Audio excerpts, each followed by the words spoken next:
کیا فرماتے ہیں علماء دین و مفتیان شرعی متین اس مسئلے کے بیان میں کہ قرآن خوانی کے بعد کھانا اور کبھی مٹھائی یا رقم وغیرہ دی جاتی ہے،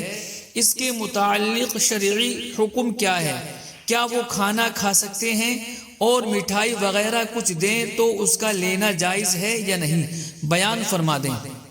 بسم اللہ الرحمن الرحیم۔ الجواب بعون الملک الوہاب اللہم ہدایت الحق والصواب۔ قرآن خوانی کے بعد جو کھانا، مٹھائی یا رقم دی جاتی ہے اس کی دو صورتیں ہیں۔ پہلی صورت یہ ہے کہ اگر قرآن پڑھنے والوں اور صاحب خانہ کے درمیان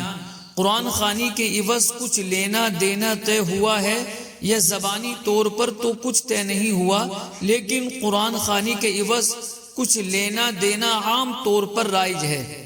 جس کی وجہ سے قرآن پڑھنے والے جانتے ہیں کہ اس کے عوض کچھ نہ کچھ ملے گا، اور بلوانے والے بھی جانتے ہیں کہ انہیں تلاوت قرآن کے عوض کچھ نہ کچھ دینا ہوگا، تو یہ دونوں صورتیں حرام و گناہ ہیں کہ یہ تلاوت قرآن پر اجارہ کرنا ہے، جبکہ قرآن مجید فرقان حمید کی تلاوت پر اجارہ اور اس کی اجرت لینا دینا بھی ناجائز ہے۔ دوسری صورت یہ ہے کہ نہ زبانی اجرت کی بات ہوئی، نہ ہی اس دی جانے والی چیز کا اجرت ہونا دلالتاً متعین ہے، جیسا کہ عام طور پر ہمارے ہاں میلاد شریف، 11ویں شریف اور دیگر بزرگان دین کے ایصال ثواب یا گھر میں خیر و برکت کے لیے قرآن خوانی کروائی جاتی ہے، اور اس کے بعد کھانا شیرنی وغیرہ کا بھی اہتمام ہوتا ہے، لیکن یہ اہتمام تلاوت قرآن کے عوض نہیں بلکہ ایصال ثواب اور صدقے کی نیت سے ہوتا ہے، اور پھر اس موقع پر موجود و غیر موجود مسلمانوں میں تقسیم کیا جاتا ہے، لیکن دینے والے سب اسے نیاز و تبرک کا کھانا سمجھتے ہیں، کسی کے وہم و خیال میں بھی نہیں ہوتا کہ یہ تلاوت قرآن کے عوض دیا اور لیا جا رہا ہے، تو اس میں حرج نہیں، بلکہ یہ عمل مستحب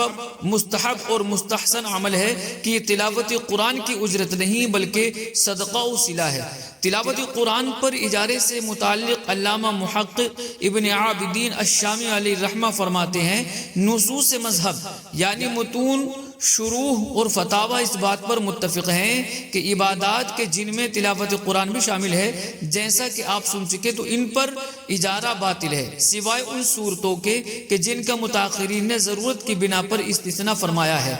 جیسا کہ تعلیم، اذان اور امامت، اور ضرورت متحقق نہ ہونے کی وجہ سے محض تلاوت قرآن کو تعلیم قرآن کے ساتھ ملحق کرنا یہ درست نہیں ہے، کیونکہ کوئی ایسی ضرورت کے جو تلاوت قرآن پر اجارے کی طرف داعی ہو موجود نہیں، برخلاف تعلیم قرآن کے، کیونکہ ذیلی اور کثیر کتب میں مذکور ہے کہ اگر اجرت کے ساتھ تعلیم قرآن کا دروازہ نہ کھولا جائے تو قرآن پاک ضائع ہو جائے گا، تو اس پر فقہاء نے جواز کا فتویٰ دیا اور اسے پسند فرمایا، اور شک نہیں کہ مستاجر کو ثواب ہدیہ کرنے کے لیے تلاوت قرآن پر اجارے سے منع کر دیا جائے تو اس میں ضیاع قرآن کا خطرہ نہیں ہے، لہٰذا اسے تعلیم پر قیاس کرنا بھی درست نہیں۔ سیدی اعلیٰ حضرت امام احمد رضا خان علیہ الرحمت والرضوان فرماتے ہیں، اصل یہ ہے کہ طاعات و عبادات پر اجرت لینا دینا یہ مطلقاً حرام ہے، سوائے تعلیم قرآن عظیم اور علوم دین اور اذان و امامت وغیرہ معدود چند اشیاء کے کہ جن پر اجارہ کرنا متاخرین نے بنا چاری و مجبوری بنظر حال زمانہ جائز رکھا، اور تلاوت قرآن عظیم بغرض ایصال ثواب ضرور من جملہ عبادات و طاعات ہیں، تو ان پر اجارہ بھی ضرور حرام اور محظور، اور اجارہ جس طرح صریح عقد زبان سے ہوتا ہے عرفاً شرط معروف و معہود سے بھی ہو جاتا ہے، مثلا پڑھنے پڑھوانے والوں نے زبان سے کچھ نہ کہا مگر جانتے ہیں کہ دینا ہوگا، اور وہ سمجھ رہے ہیں کہ کچھ ملے گا، انہوں نے اس طور پر پڑھا،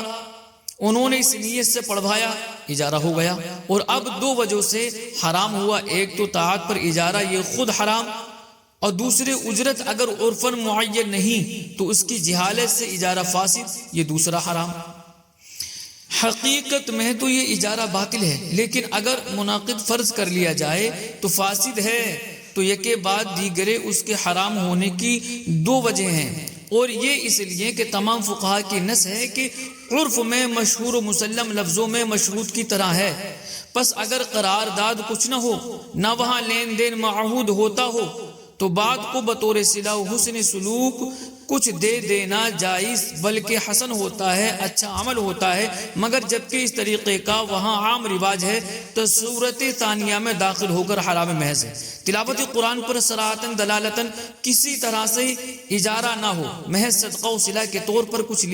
دیا جائے تو یہ جائز ہے۔ چنانچہ فتاوی اجملیہ میں ہے تلاوت قرآن کریم پر اجرت لینا اور دینا بالکل ناجائز ہے۔ اسی طرح جس مقام کے عرف میں اس پر دیا جاتا ہے تو حسب دستور تلاوت پر لینا اور دینا بھی ناجائز ہے۔ ہاں جہاں نہ ایسا عرف و رواج ہو، نہ دینے والا اور نہ لینے والا بنیت اجرت لیتے دیتے ہوں، تو وہاں صدقہ و صلہ ہے، اس کے جواز میں کوئی شک نہیں۔ واللہ اعلم تبارک و تعالی ورسولہ اعلم تبارک صلی اللہ تعالی علیہ وآلہ وسلم۔